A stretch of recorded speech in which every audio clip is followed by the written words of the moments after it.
Kalau di sini disebut namanya kilang ya. Lapangan pekerjaan untuk kita tuh cukup banyak. Tapi jangan selalu di demo, sikit-sikit demo bakar. Sekarang ini yang dijanjikan presidenmu, sewa rumah dengan untuk apa? Dengan untuk biaya makan. Kau ingat, percaya sangat gak janji-janji Menteri Indonesia nih? Nggak ada. Makanya biar ku kasih tahu, itu daerah Rempang, Galang dan semuanya pulau-pulau itu dasarnya orang Melayu di sana.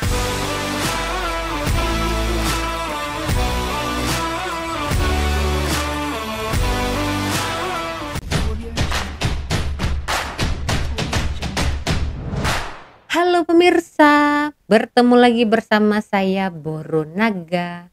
Apa kabarnya semua pemirsa pada hari ini? Semoga semua pemirsa dalam keadaan baik-baik saja ya. Baiklah pemirsa, jika kita membahas mengenai orang Melayu, pasti sudah terlintas di pikiran kita bahwa negara Indonesia yang memiliki populasinya 300 juta penduduk, yaitu salah satu suku yang menetap di negara Indonesia adalah suku Melayu, tepatnya di Pulau Sumatera. Jadi bukan hanya di Indonesia, bahkan di negara Malaysia, Singapura dan juga Brunei Darussalam, kita juga bisa temui orang Melayu yang populasinya juga cukup ramai ya pemirsa. Karena apa? Karena empat negara ini adalah negara Nusantara. So, di video hari ini saya akan mengajak pemirsa untuk mereaksi ada beberapa video yang saya terima mengenai kejadian di Pulau Rempang ya. Sudah tidak asing lagi nih fenomena yang sekarang ini sedang hangat diperbincangkan oleh seluruh rakyat Indonesia. Jadi ada satu video dari seorang tenaga kerja Indonesia yang bekerja di Malaysia menuliskan judul bahwa seharusnya Indonesia atau orang Indonesia mencontohi negara Malaysia. Nah, kita akan dengar ya apa yang harus dicontohi orang Indonesia mengenai Malaysia ini. Jom. Nah, ini bos di Malaysia bos. Ya, kami di luar negeri ini sebagai pendatang dan warga asing untuk orang Malaysia. Yang kalian teriak-teriak di Indonesia itu usir Cina, antek asing. Kalian lihat warga negara Malaysia macam mana lapangan pekerjaannya, begitu banyak sampai warga asing masuk ke Malaysia bekerja di sini. Kenapa? Karena investasi luar negara masuk kemari. Kalian lihat perusahaan-perusahaan, pabrik-pabrik. Ya, di sini nih banyak betul. Inilah lapangan pekerjaan. Ini tidak orang mau investasi di negara sendiri, di demo antek asing, tenaga kerja luar negeri dari Cina, dari mana-mana, usir mereka. Kami dapat apa kalau warga negara asing masuk Indonesia? Kami dapat apa? Ikut keahlian bro. Kami di luar negara ya, jauh ke luar negeri, kerja kami ini bro. Nih kerja kami. Karena orang Malaysia nggak semuanya juga ada keahlian di bidang bangunan. Nah makanya kami kemari. Begitu juga di Indonesia, warga negara asing yang masuk seperti yang Cina yang kalian sebut itu ya, mereka ada keahlian mereka di bidang mereka sendiri. Kalian lihat jalan tol, betapa lancarnya di sini. Di satu titik ini aja sudah berapa jalur? Di satu titik sudah berapa jalur di sini? Kalian lihat. Lihat LRT. Ini tidak dibuatkan jalan tol, dibuatkan infrastruktur. Ngomong nggak makan aspal, yang makan juru makan aspal itu siapa? Itu untuk dijalani, bukan dimakan. Lihat perusahaan tumbuh pesat di sini, investasi luar negeri, ya semua tumbuh menjamur di sini. Satu pabrik, satu perusahaan sekurang-kurangnya 50 atau 60 atau 100 atau bahkan lebih pekerja yang diterima, daripada supir, daripada land leader, supervisor sampai manajernya. Kalau di negara kita tumbuh pesat perusahaan seperti kalau di sini disebut namanya kilang ya. Lapangan pekerjaan untuk kita tuh cukup banyak. Tapi jangan selalu di demo, sikit-sikit demo bakar. Ya takut orang berinvestasi di sana.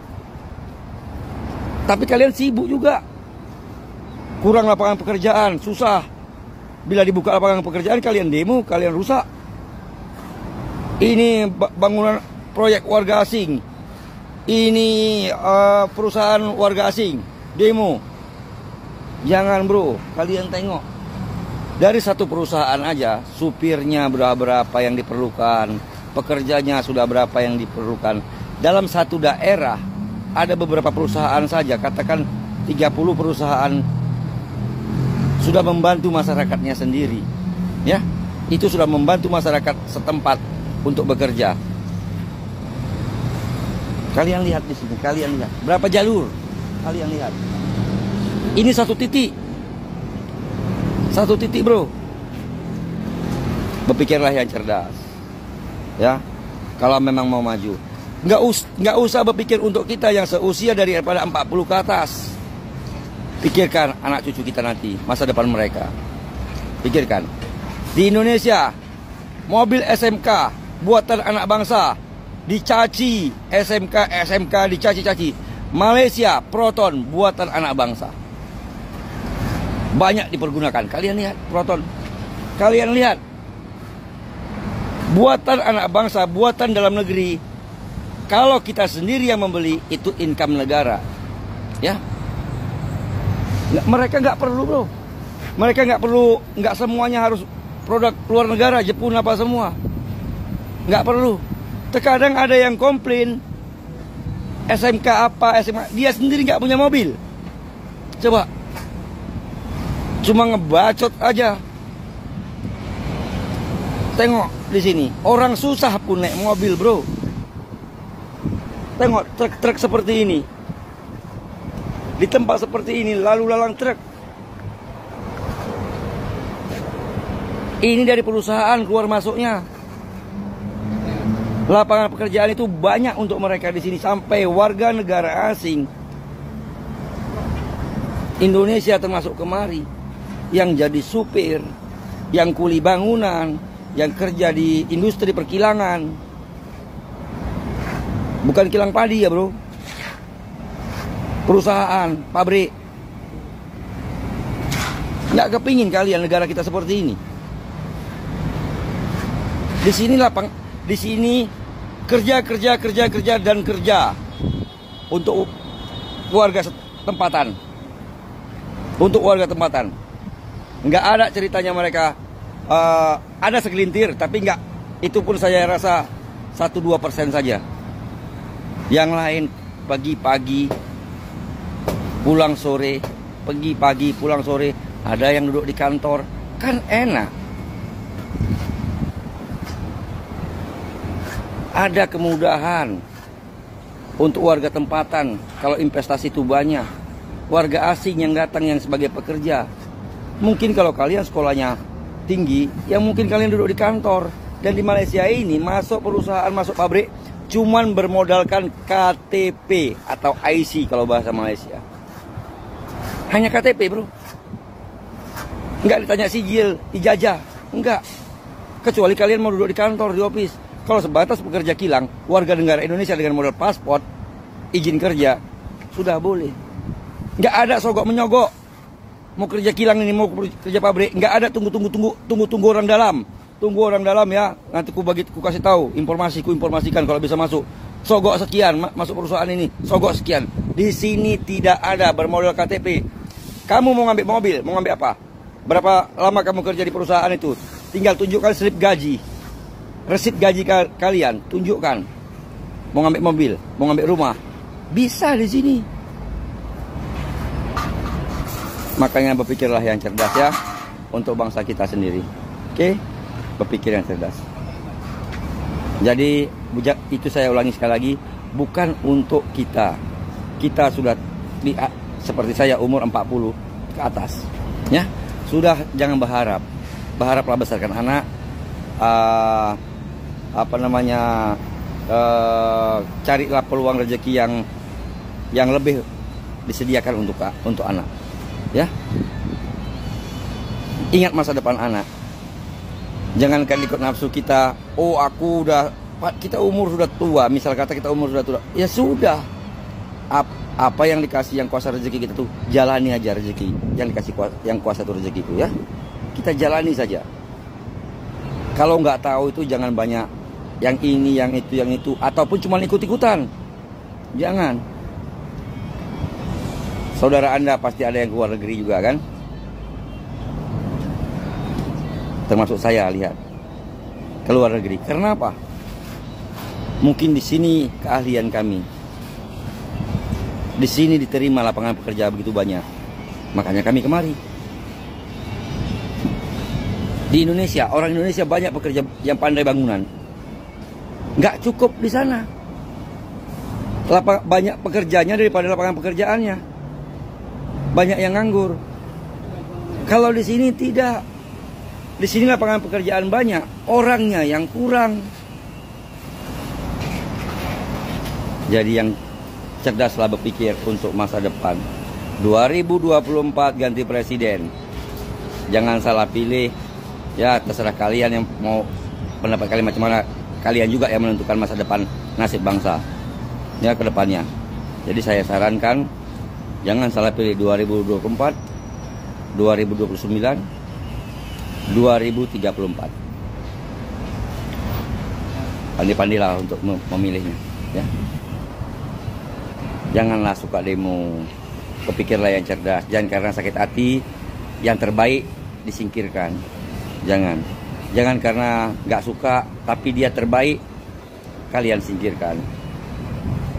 Ya, jangan karena antek-antek yang suka korupsi harus dinaikkan, bisa membantu kalian. Oke, sedikit pembetulan dari saya. Sebab tadi saya dengar abang ini membahas jika ada orang yang ingin bekerja di sektor kilang, ya tepatnya di Malaysia ini, tidak memerlukan ijazah atau sijil, hanya menunjukkan KTP saja atau IC sudah boleh bekerja di kilang di Malaysia ini. Jadi menurut pengalaman saya ya, karena dulu saya sebagai tenaga kerja Indonesia yang bekerja di pabrik atau di kilang juga menggunakan ijazah minimal SMA, ya, minimal SMA. Saya tidak tahu sekarang ini karena kita di kilang Malaysia ini ya berhadapan dengan mesin komputer yang bahasa Inggris, bahasa semua harus kita pahami. Jadi sekolah rendah atau SD itu tidak diterima jika masuk ke Malaysia ini. Ini untuk sektor kilang ya, saya tidak tahu sektor lain. Dan untuk warga negara Malaysia sendiri juga, jika ingin bekerja di kilang, mesti ada juga mereka sijilnya. Cuma membedakan hanyalah degree, diploma, dan juga SPM ya. Jadi semakin tinggi pendidikan mereka, titel mereka, ya semakin banyaklah gaji mereka. Macam itu. Kalau salah tolong diperbetulkan ya orang Malaysia. So, apa yang saya cermati tadi, abang ini mengatakan mengenai aksi demo yang sekarang ini sedang marak terjadi di Indonesia. So, kita tidak tahu apa yang terjadi sebenarnya di sana. Karena kita dari jauh ya, kita hanya dengar dan dengar. Kita tidak berada di posisi mereka. Tetapi saya ya menceritakanlah sedikit. Selama saya hidup di Malaysia ini, saya tidak pernah dengar orang Malaysia buat demo. Tapi menurut saya jika terjadi relokasi yang tidak seimbang, maksudnya mungkin ya ada di sana itu yang tidak menerima hak mereka dengan setimpal gitu. Jadi ada pergesekan begitu kan, aksi mereka untuk mengunjuk rasa bahwa mereka tidak menerima lagi nih hak-hak mereka dengan baik begitu ya. Ini mungkin ya pemirsa, mungkin. So, video abang ini ditanggapi oleh orang Indonesia juga, pemirsa. Seperti apa? Cum. Nah, ini bos di Malaysia, bos. Ya, kami di luar negeri. Amboy, sedapnya mulut kau bercakap. Orang investasi di demo apa? Kau bandingkan Malaysia dengan Indonesia. Jauh beza, bos. Jangan macam tu, bos. Orang Rempang demo, bos, tak terima dia untuk dipindahkan. Okey, aku bilang sama kau. Untuk memindahkan penduduk Rempang tu sekarang ni, rumah tu belum ada. Kawasan penduduk Rempang ni untuk dipindahkan belum ada. Sekarang ni yang dijanjikan presidenmu, sewa rumah dengan untuk apa? Dengan untuk biaya makan. Kau ingat, percaya sangat gak janji-janji Menteri Indonesia ni? Nggak ada.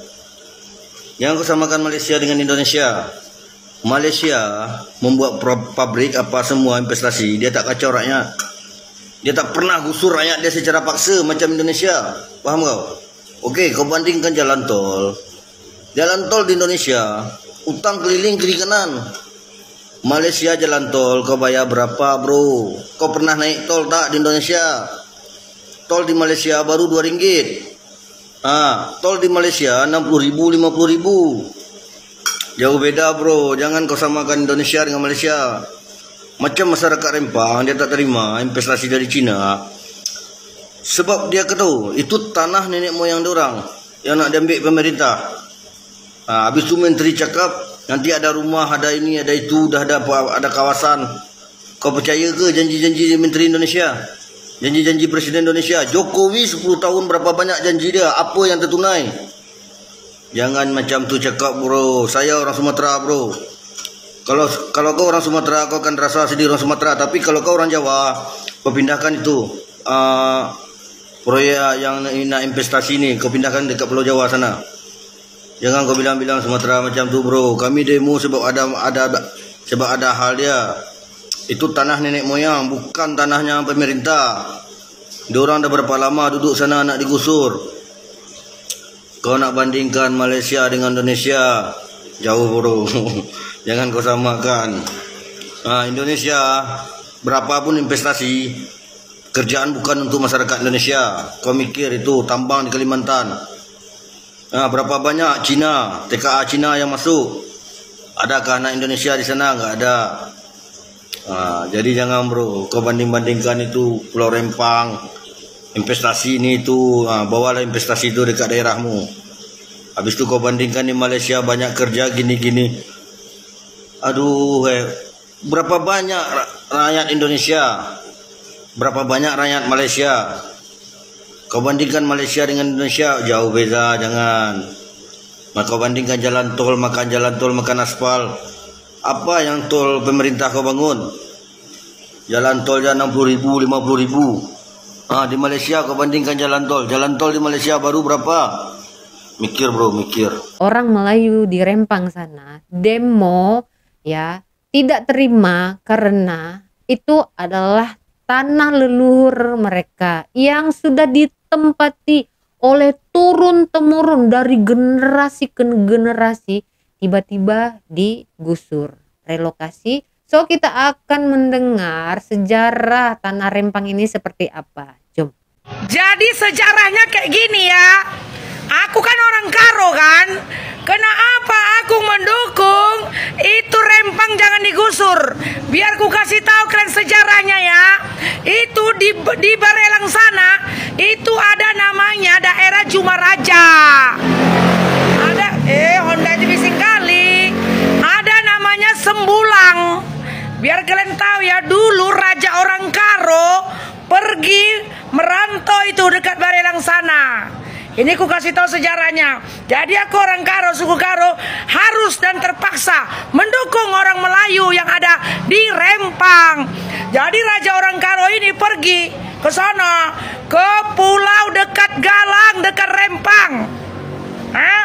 Raja ini punya seorang perempuan, anaknya yang cantik. Jadi dia mau mengawinkan anaknya, tapi tidak ada peralatan untuk memasak. Jadi dipinjamlah dengan kerajaan Melayu. Raja Melayu ini waktu di sana dulu tau kalian boy, kaya raya. Perabot-perabotnya semuanya emas. Jadi bulang-bulang dari Tanah Karo sana otaknya kan jago kali kan. Jadi kayak gini, kalau orang Sumatera ini jago kali apa? Ular. Dipinjamnya lah perabotan Raja Melayu. Kata Raja Melayu ini kayak gini, dengar kalian ya. Makanya biar ku kasih tahu, itu daerah Rempang, Galang dan semuanya pulau-pulau itu dasarnya orang Melayu di sana. Oke, jadi Raja Melayu ini kasih pinjam semua perabot-perabot kepada orang Karo itu. Raja Karo lah yang berangkat dari Tanah Karo pergi ke sono. Makanya biar ku kasih tahu nanti part kedua, kenapa di Barelang itu ada namanya Sembulang, ada Juma Raja. Jadi kayak gini, udah itu dikasihnya lah, dihitung Raja Melayu inilah perabotannya. Piring ada 1000, gelas ada 1000, mangkok ada 1000 dan lain-lain. Dijumlahkanlah semuanya perabot-perabot orang Melayu ini. Semuanya terbuat dari emas. Dengar ya pejabat, begitu kaya rayanya orang Melayu ini dulu. Jadi kayak gini Ces, setelah pesta orang Raja Karo ini, setelah pesta dia dengan ularnya tadi mau menipu Raja Melayu. Dipulangkannya lah piring-piring tadi. Oke, ternyata piring tadi kurang 1. Ngamuklah itu Raja Melayu. Nggak bisa kurang perabotanku kau pulangkan, kata Raja Melayu ini kepada Raja Karo. Udah itu biar kalian tahu Ces, saking ngamuknya Raja Melayu ini, ditunjangnya, diserak-serakannya semua perabot-perabotnya yang dipulangkan Raja orang Karo ini. Sampailah perabot-perabot itu ke satu pulau. Itulah dinamakan sekarang Pulau Piring. Biar aku kasih tahu sama kalian ya. Itulah sejarah kenapa ada Pulau Piring yang dekat Rempang sana. Jadi biar kalian tahu para pejabat, orang-orang arkeologi, orang-orang agraris, semuanya orang kebudayaan. Jadi itu semuanya Rempang, Galang dan pulau-pulau terkecil sejarahnya adalah orang Melayu dari tahun 1700. Belum lahir pun nenek moyang kita udah ada sana penduduk Melayu yang kaya raya-raya, yang perabotnya itu semuanya dari emas. Itulah, ini semua kalian ya biar ku kasih tahu sejarah adanya Pulau Piring. Oke lah ya, semuanya masyarakat, ayo kita dukung, terutama orang Karo. Kenapa orang Karo sering dikatakan ada Melayu Karo? Ini sejarahnya. Pergi kalian ke sana ke Barelang, pasti ada namanya daerah Juma Raja, pasti ada daerahnya namanya Sembulang. Itulah sejarah membuktikan kalau orang Karo pernah membuka daerah di Barelang, Rempang, Galang. Oke lah ya, semoga kalian pejabat waras dan berpikir lebih pintar lagi. Diam-diam, itu udah mau datang penjajah. Ayat yang terakhir itu deep betul-betul ya, sindiran yang pedas. Diam-diam, itu udah datang penjajah. Mungkin sindiran, saya tidak tahu juga ya. Tidak tahu kenapa itu ayat terakhir itu ibu ini ya pedas sekali itu.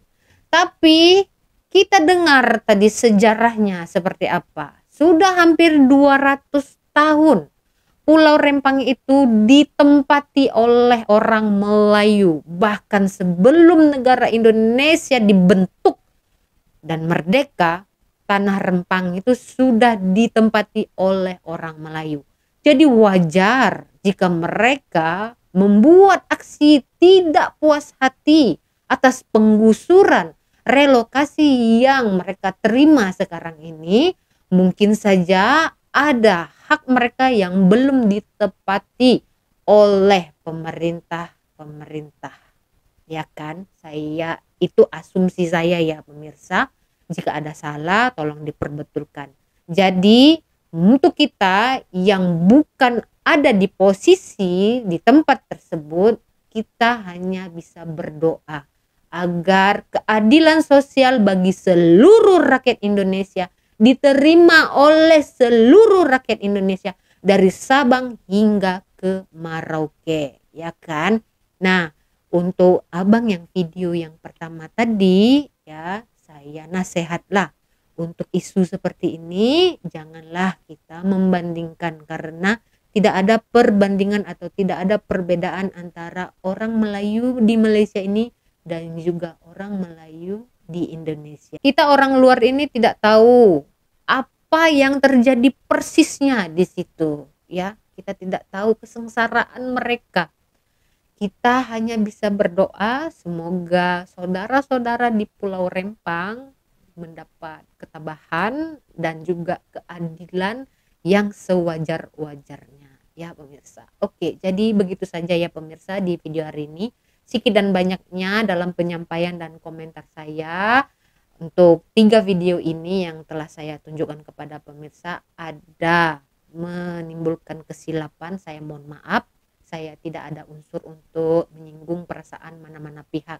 Di sini kita berdoa agar keadilan sosial bagi seluruh rakyat Indonesia diterima oleh rakyat Indonesia dari Sabang hingga Merauke. Kita berjumpa lagi di video selanjutnya. Saya Boru Naga. Terima kasih. Bye-bye.